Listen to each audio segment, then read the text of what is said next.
Dear student, चलिए आज English medium class 11 एक नया चैप्टर सिंपल हार्मोनिक मोशन पर डिस्कस करेंगे। देखें सिंपल हार्मोनिक मोशन क्या है। यहाँ पे हार्मोनिक शब्द का सीधा संबंध आप म्यूजिक में हारमोनियम जानते हो, उसमें सरगम होता है तो उसमें सप्तक में आप स्टार्ट करते हैं स्टार्टिंग से, फिर आप अंत तक जाते हैं, फिर आप अंत से स्टार्टिंग की तरफ आते हैं। बार-बार कोई पत्तियों पे आप उंगलियों को फेरते हैं, अर्थात एक फिक्स टाइम किसी साउंड के लिए आप उसी रूट को बार-बार रिपीट करते हैं। तो यहाँ पे से उसी तरह पर सिंपल हार्मोनिक मोशन में यदि आपसे कोई डेफिनेशन पूछे तो डायरेक्ट सिंपल हार्मोनिक मोशन की डेफिनेशन वो नहीं पूछता है। आपसे अगर हार्मोनिक मोशन की डेफिनेशन पूछे तो आपका जवाब होना चाहिए कि when any object repeat their path with a fixed time is known this type motion harmonic motion. It means harmonic motion ऐसा मोशन है जिसमें कोई ऑब्जेक्ट किसी निश्चित समय अंतराल के पश्चात उसी अपने पिछले रूट को बार-बार क्या करता है, दोहराता है, रिपीट करता है। जैसे पृथ्वी की गति हर 24 घंटे के बाद पृथ्वी पुनः अपने उसी रूट को क्या करती है, दोहराती है। घड़ी की सुइयों की गति चाहे सेकंड वाली सुई हो, चाहे मिनट वाली सुई हो, चाहे घंटे वाली सुई हो, एक फिक्स टाइम के बाद अपने उसी रूट को दोबारा दोहराना प्रारंभ करती है, स्टार्ट करती है, रिपीट करती है। दूसरा, अगर आपसे कोई पूछे कि सिंपल हार्मोनिक मोशन की डेफिनेशन क्या है, तो सिंपल हार्मोनिक मोशन की डेफिनेशन सामने आप देखेंगे बोर्ड पर। The motion of leg of normal A particle which we doing circular motion is called simple harmonic motion। इसका मतलब हुआ कि the motion of leg of normal of particle, जब कोई पार्टिकल सर्कुलर मोशन करता है तो सर्कुलर मोशन करते हैं पार्टिकल के नॉर्मल का लेग जो है वह किसी एक डायमीटर पर बार-बार क्या करता है, ऊपर नीचे उसी एक ही रूट को दोहराता है। पार्टिकल यहाँ है तो लेग यहाँ है, पार्टिकल यहाँ है तो लेग यहाँ है, पार्टिकल यहाँ है तो लेग यहाँ है। इस प्रकार पार्टिकल जैसे नीचे की तरफ आएगा, जो पार्टिकल के नॉर्मल का लेग है वह AB को नीचे की तरफ फिर उतरता हुआ आएगा और फिर जब B से ऊपर को पार्टिकल जाएगा फिर किसी AB डायमीटर को इसके लेग का जो यहाँ पे नॉर्मल का जो लेग है फिर ऊपर की तरफ मोशन करता हुआ जाएगा। अर्थात पार्टिकल को सर्कुलर मोशन कर रहा है, लेकिन पार्टिकल के नॉर्मल का जो लेग है या इसी व्यास को, इसी डायमीटर को बार-बार रिपीट कर रहा है। तो यह एक ही सीधे रूट को बार-बार रिपीट कर रहा है। इस तरह से यह के ट्रैवलिंग रूट को हम देख रहे हैं कि स्ट्रेट लाइन है, इसलिए इसको हम क्या कहेंगे, इसे हम कहेंगे सिंपल हार्मोनिक मोशन। सिंपल मतलब सीधे पथ को बार-बार दोहराने वाली, होने वाली है। जब कोई पार्टिकल किसी सिंपल पथ को बार-बार दोहराता है या पार्टिकल का कोई भी फैक्टर ये किसी सिंपल रूट को बार-बार दोहराता है तो इस तरह की गति को हम सिंपल हार्मोनिक मोशन कहते हैं। सिंपल हार्मोनिक मोशन का जो एग्जांपल है वो आप एक एग्जांपल दे सकते हैं यहाँ पे कि या तो जो छोटे आयाम की जो ऑसिलेटरी मोशन होता है, जो दोलन गति है छोटे आयाम एकदम स्मॉलर एम्पलीट्यूड की जो ऑसिलेटरी मोशन है वह भी जो है सिंपल हार्मोनिक मोशन का एक सुंदर सा एग्जांपल है, लेकिन बड़े एम्पलीट्यूड के साथ नहीं, छोटे एम्पलीट्यूड के साथ। जब इसका जो स्पष्ट एग्जैक्ट एग्जांपल है यहाँ पे leg of normal of particle which are doing circular motion in any route. तो यहाँ पे आप देखेंगे इस प्रकार से सिंपल हार्मोनिक मोशन में आपसे पूछा जाता है डिस्प्लेसमेंट का equation of displacement of simple harmonic motion. तो आप ऐसा एक फिगर बनाएंगे कि एक पार्टिकल है जो सर्कुलर मोशन कर रहा है a रेडियस के सर्किल पर और मान लीजिए कि any instant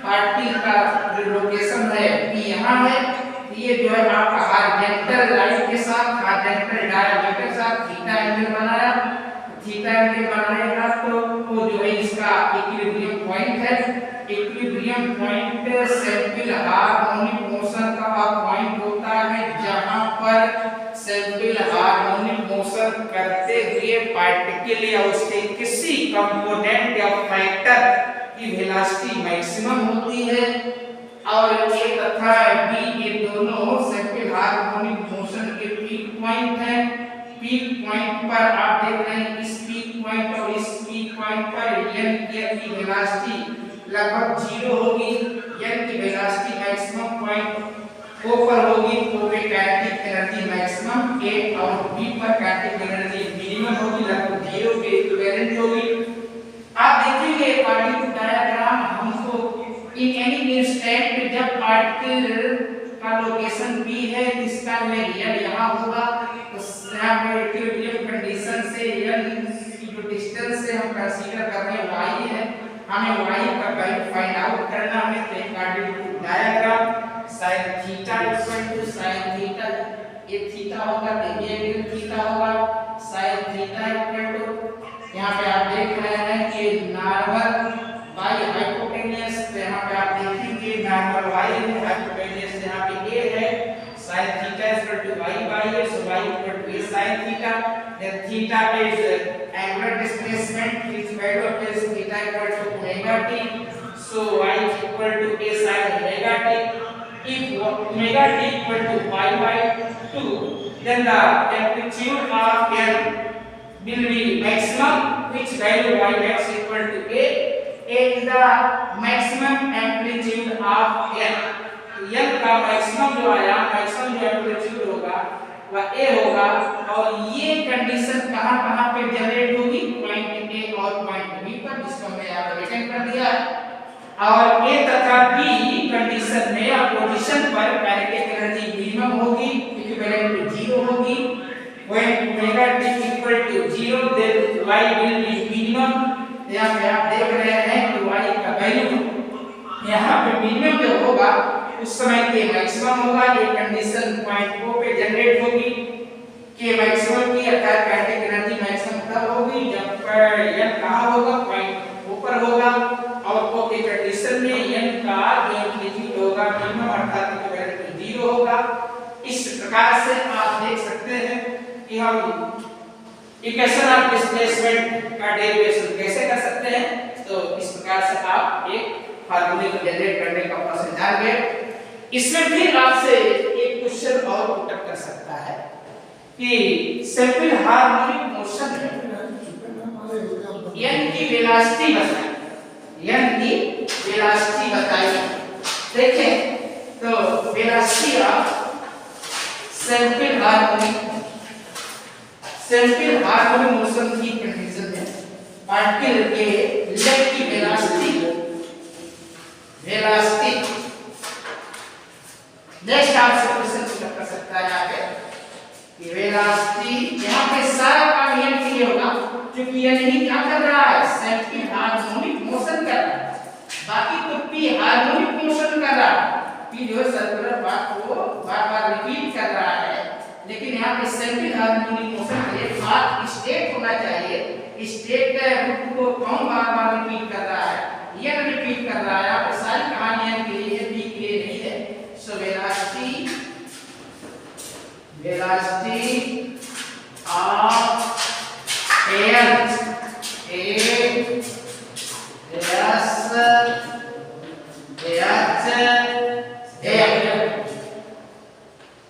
because B has known what you have known, y equal to a sin omega t. If I take difference respect to time of both sides of this equation, then we will get what we get, take a differentiation of both sides. Now take a differentiation of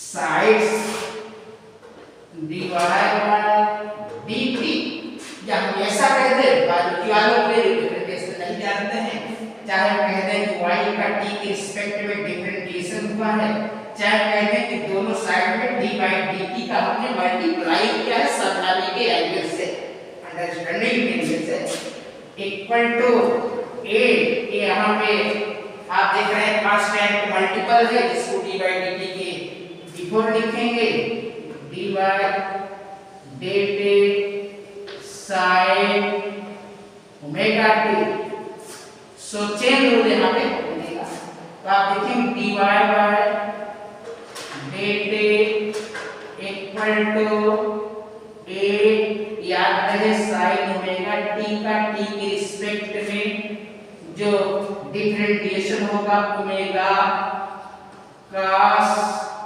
omega t होगा, so we will get finally y is the displacement of simple harmonic motion, y the displacement of an in simple harmonic motion, so displacement by time equal to velocity, because we have known displacement by time is known the name of velocity, is equal to v equal to a omega cos omega t. This is the velocity of n. The condition at omega t equal to 0, v will be max equal to a omega. It means if theta will be equal to 0, it means the location of n placed at the point of O. In this condition, you will find the maximum velocity of n max equal to k omega. Next, if omega t equal to pi by the help of v equal to a omega cos omega t, you will find a minimum equal to 0, and this condition generated at the point of a and b. a and b दोनों point पे n की velocity minimum अर्थात 0 होगी और n की maximum velocity point O पर होगी। इसी प्रकार से आप इसका एक्सीलरेशन भी फाइंड आउट कर सकते हैं। तो ये रहा आपका equation of displacement of circular harmonic motion, equation of velocity of circular harmonic motion. Next एक सेकंड बताओ, यहाँ पे equation of acceleration in circular harmonic motion. अगर आ गया है एग्जाम में कि find out and derivative the equation of the acceleration in circular harmonic motion, then we will start from this place because you have known what known v equal to a omega cos omega t। फिर से हम both sides का t respect में differentiation लेंगे। यहाँ पे take differentiation of both sides respect to small t, so dv by dt equal to a omega as constant multiple of this equation which written after d by dt, so d by dt cos omega t we have known, dv change of velocity upon time equal to known acceleration, therefore is the integration of circular harmonic acceleration equal to minus a omega square sin omega t cos omega t का differentiation differentiation minus omega sin omega t, so यहाँ omega पहले से था, इसका minus omega sin omega t हो गया differentiation, so minus a omega square sin omega t f omega t equal to y by 2